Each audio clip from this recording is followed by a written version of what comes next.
I got so much motherfucking design on right now. Break it down, bring it back, make it clap. I got 3 old thoughts, new block, where that thing. Bitches on my line, and you know. Pada kesempatan kali ini, saya akan menjelaskan materi mengenai analisis varian ANOVA. Pada slide selanjutnya ada perbandingan dua varian populasi. Nah, uji perbedaan varian dua populasi dilakukan dengan uji F. Dan adapun beberapa karakteristik dari uji F ini antara lain distribusi F merupakan distribusi probabilitas kontinus. Yang kedua, kurva distribusi F menceng ke arah positif sehingga nilainya tidak pernah negatif dengan nilai paling kecil 0. Terus kurva distribusi F bersifat asimptotik. Selanjutnya, bentuk kurva distribusi F tergantung dari dua parameter, yaitu derajat degree of freedom dari numerator dan denominator. Selanjutnya, ada perbandingan dari dua varian populasi, hipotesis nol dan alternatifnya, uji perbedaan varian. Nah, untuk rumus uji statistik F bisa dilihat pada slide ini. F sama dengan S pangkat 21 per S pangkat 27. Terus rata-rata penjualan sepeda motor per bulan dealer A dan B bisa dilihat di sini. Terus untuk rata-ratanya, rata-rata penjualan sepeda motor sama per bulannya di dealer A dan B. Manajer dealer B mengklaim bahwa penjualan relatif stabil dibandingkan dengan dealer A. Dengan data penjualan dua dealer tersebut, apakah pernyataan manajer B benar dengan tingkat signifikan A sama dengan 1%? Di sini untuk perhitungannya, nilai F kritis dengan A sama dengan 1% pada DF numerator 7 dalam kurung 8 kurangi 1, terus dan denominator 7 dalam kurung 8 kurangi 1 sebesar 6,993. Dan nilai F hitungnya bisa dilihat pada slide ini. Terus F hitung 2,807 lebih kecil nilai F kritisnya 6,993 sehingga gagal menolak HO. Jadi kesimpulannya, sampel belum cukup bukti bahwa variasi penjualan dealer B lebih stabil dari variasi dealer A.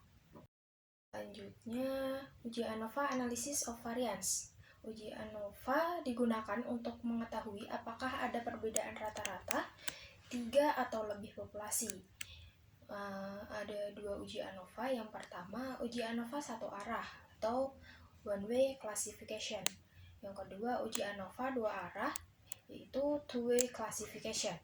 Asumsi uji ANOVA yaitu populasi yang diteliti mempunyai distribusi normal. Selanjutnya ada sampel independen dan dipilih secara random. Populasi yang mana sampel akan kita ambil mempunyai varian yang sama. Terus uji ANOVA satu arah ini digunakan untuk menganalisis apakah terjadi perbedaan rata-rata yang disebabkan oleh satu faktor saja. Perbedaan rata-rata populasi yaitu variasi total atau total variation yang terdiri dari variasi disebabkan perbedaan antar grup, among group, atau varian perlakuan atau treatment variation. Selanjutnya ada variasi yang disebabkan perbedaan di dalam grup atau within group, atau kesalahan eksperimen atau experiment error, atau variasi acak atau random variation. Di sini bisa dilihat ada TSS sama dengan SST plus SSE. TSS sama dengan total sum of squares dan SST sama dengan sum of squares treatment, dan SSE adalah sum of squares error. TSS, SST, dan SSE dibagi dengan degree of freedom-nya disebut dengan mean square atau MS. TMS sama dengan MST plus MSE. TMS merupakan total mean squares, MST merupakan mean squares treatment, dan MSE merupakan mean squares error. Langkah uji ANOVA satu arah. Yang pertama ada hipotesisnya. Yang kedua, F sama dengan MST MSE, yaitu uji statistik F mengikuti distribusi F dengan df untuk numerator sebesar N1 sama dengan K-1 dan df untuk denominator N2 sama dengan N-K. Selanjutnya ada jika F hitung lebih dari F kritis maka menolak HO. Jika F hitung kurang dari F kritis maka gagal menolak HO. Nah, di sini bisa dilihat ada lembaga riset pemasaran di Yogyakarta ingin mengetahui apakah lokasi penentuan volume penjualan dengan mengambil kasus restoran cepat saji Yogyakarta Chicken yang berlokasi di Jalan Malioboro, di Jalan Solo, dan di Jalan Magelang dengan tingkat signifikansi 5%. Apakah bisa disimpulkan bahwa terdapat perbedaan rata-rata penjualan Yogyakarta Chicken di ketiga lokasi tersebut? Di sini ada tabel ANOVA satu arah.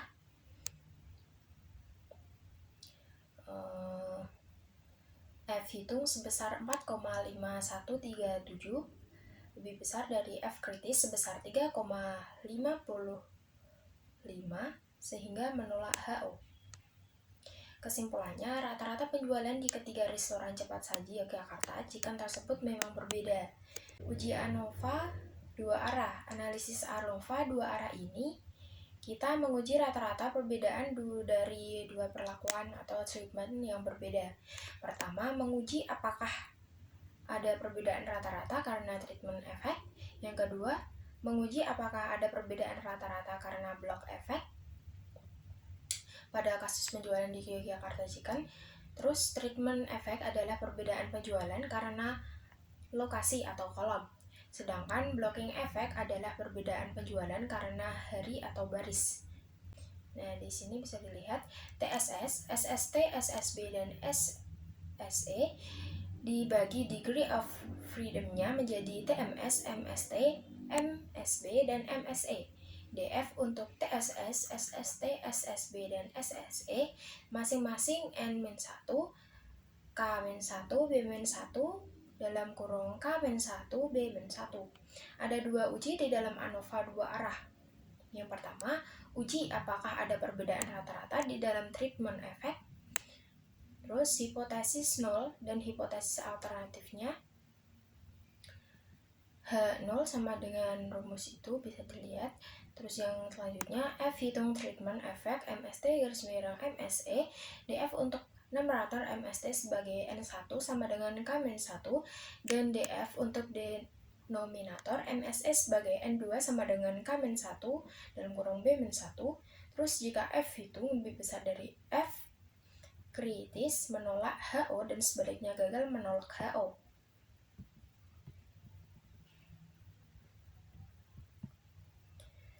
Terus uji apakah ada perbedaan rata-rata di dalam blocking effect. Hipotesis 0 dan hipotesis alternatifnya. Terus F hitung treatment effect sama dengan MSB garis miring MSE. Terus DF untuk numerator MSB sebagai N1 sama dengan B-1 dan DF untuk denominator MSE sebagai N2 sama dengan dalam kurung K-1 dalam kurung lagi B-1. Terus jika F hitung B besar dari F kritis menolak HO dan sebaliknya gagal menolak HO. Terus kembali ke contoh penjualan burger di restoran cepat saji Yogyakarta Chicken. Apakah juga ada perbedaan rata-rata penjualan per harinya?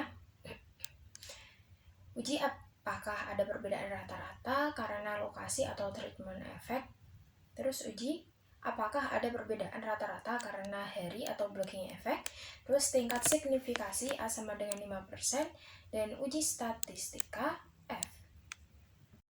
Membuat keputusan nilai F kritis treatment effect pada A sama dengan 5% dengan DFN 1 sama dengan 3-1 sama dengan 2 dan DFN 2 dalam kurang 3-1 dan kurang lagi 7-1 sama dengan 12 adalah 3,89. Terus nilai F kritis blocking effect pada A sama dengan 5% dengan DFN 1 7-1 sama dengan 6 dan DFN 2 sama dengan 3-1 dan kurang lagi 7-1 itu sama dengan 12 adalah 3,00.